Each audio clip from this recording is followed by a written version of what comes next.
حضرت معاویہ رضی اللہ عنہ یو صحابی نے جلیل القدر صحابی نے معاویہ ابن ابو سفیان معاویہ وی رضی اللہ عنہ یو ذلی حضرت عائشہ رضی اللہ عنہ خط لے گلو ام المؤمنین حضرت عائشہ صدیقہ رضی اللہ تعالی عنہ وعن ابیہا ام المؤمنین زما استاد طول مومنان مور بی بی عائشہ تستما یو ذل ویلیو نہ کالو کی دو حضور علیہ السلام سرا وعدہ شوی دی دیر لگ وقت دا حضور علیہ السلام سرا پاتی شوی دا لیکن دا حضور دا وفات نرستبا لیلی صحابہ راتلا او دا حضرت عائشہ نے بے دا مسئلو تا پوسو نکو حضرت معاویہ بی بی عائشہ تا خطو لے گا وی ما تا لگ نصیتو کا خوگر اگدی کے بنا لن مختصر نصیت را لو کا حضرت معاویہ رضی اللہ عنہ بی بی عائشہ تا وی ما تا لگ نصیتو کا خو مختصر بکے گورے دیر اگد نصیحت بناتا نکے نو حضرت عائشہ رضی اللہ عنہ ورطا دا خط پا جواب کیوں لکل السلام علیک اے معاویہ پتہ دا اللہ دا طرفنا سلامت یاوی فإنی سمیت رسول اللہ صلی اللہ علیہ وسلم ما دا حضور علیہ السلام نوری دلیو حضور علیہ السلام فرمائل من التمسا رضا اللہ بسخط الناس کم سڑے کم انسان چه دا اللہ رضا لٹائی دا خلقو پا ناراستیا کی خلق خبگی خودی دا اللہ رضا لٹائی نو کفاہ اللہ با دا بارا دا طول خلقنا دا دا کافیو دا دا مدد کئی خلق دی خبائی دا دی شعر مصداق بئی دا یو شعر یو دا اردو یو شاعر ویلے دے سڑیر ناشنا دے وی کیا ڈر ہے اگر ساری خدایی ہو مخالف کیا ڈر ہے اگر ساری خدایی ہو مخالف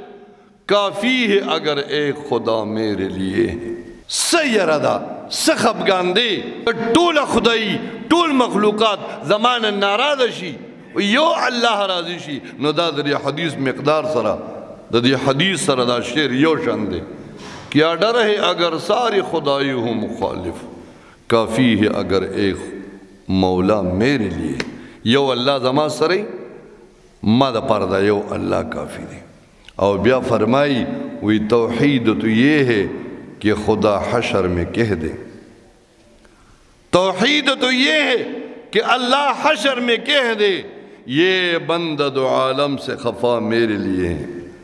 وی دا ٹول نلوی توحید خدا دے چھ اللہ دا قیامت پوردو و فرمائی چھ دا بندہ دا ٹول خلقنا زما دا پارا خپا دے ٹول خلق دا دا خپا دی خود زما دا پارا نو بی بی عائشی و فرمائل حضور علیہ السلام و فرمائل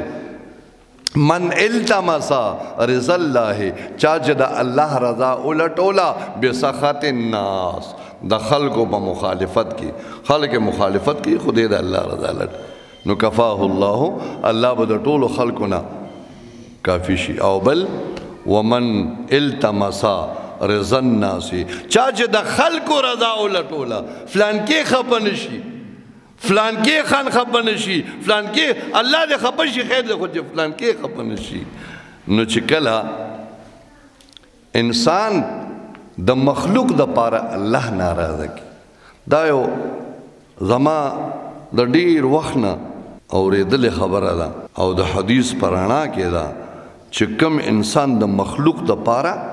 اللہ خپا کا دق مخلوق با اللہ پا دبانی مسلط کی تا دا خپل بچو دا پارا اللہ ناراض کا دغ بچی با اللہ پا تا مسلط کی در بچو پا ذریعہ با اللہ تعالی عذاب در کی نو من التماسا رضا الناس چاچ دا خلق و خوشحالیو لٹولا خلق کر سکی نو خیر دے زبے مرگرے ماں کدے دا خودی دشمن دے کدے دا پیغمبر دشمن دے خوزب ورسرے دا مور سر دوستانہ دا چاچی دا مخلوق دا خوشحالے دا پارا اللہ خپک سلطہ اللہ علیہ اللہ با دغ مخلوق پا دمان مسلط کی نن خپل انجام تا گورے منگ دا دی دا پا اقتدار و پا کرسو چکم خلق ناس دی دا دی خلقو دا پارا منگ دروغ ویلی دی دا دی خلقو دا پارا منگا اللہ خپا کڑے دی زمان لیڈر دے زمان مشر دے نن امغا لیڈران اللہ پا منگ مانے مسلط کڑی دی کن مسلط کڑی دی کنا روزانہ بنوی نوی خبروں نہ ہو رہے روزانہ وقتی عمرگری خبره کوله وې د سویګیس بل 9000 روپے راغله دي 9000 روپے د سویګیس بل راغله دي کنه نو جی حساب مې پوکو نو 300 نه برابر یو یونټ پروزي د بجلی حالات ته ګورا د غریبانو حال دا هغه غریب دی چې د الیکشن په دور کې په د کې چنجیر اوچت شي او د خان او د نواب او د مشت دغه لپاره الله خفه کی نو حضرت عائشہ رضی اللہ عنہا د حضور علیہ السلام دا ارشاد چې کوم دی ورولو چې حضور علیہ السلام فرمایل چې کوم انسان د الله د رضا لپاره مخلوق خپک خلق خپک خو الله خوشاله ک الله به ټول خلقو د طرف نه د نگهبانی او چاچی د مخلوق د پاره الله خپک الله به دغه مخلوق په د باندې مسلط کی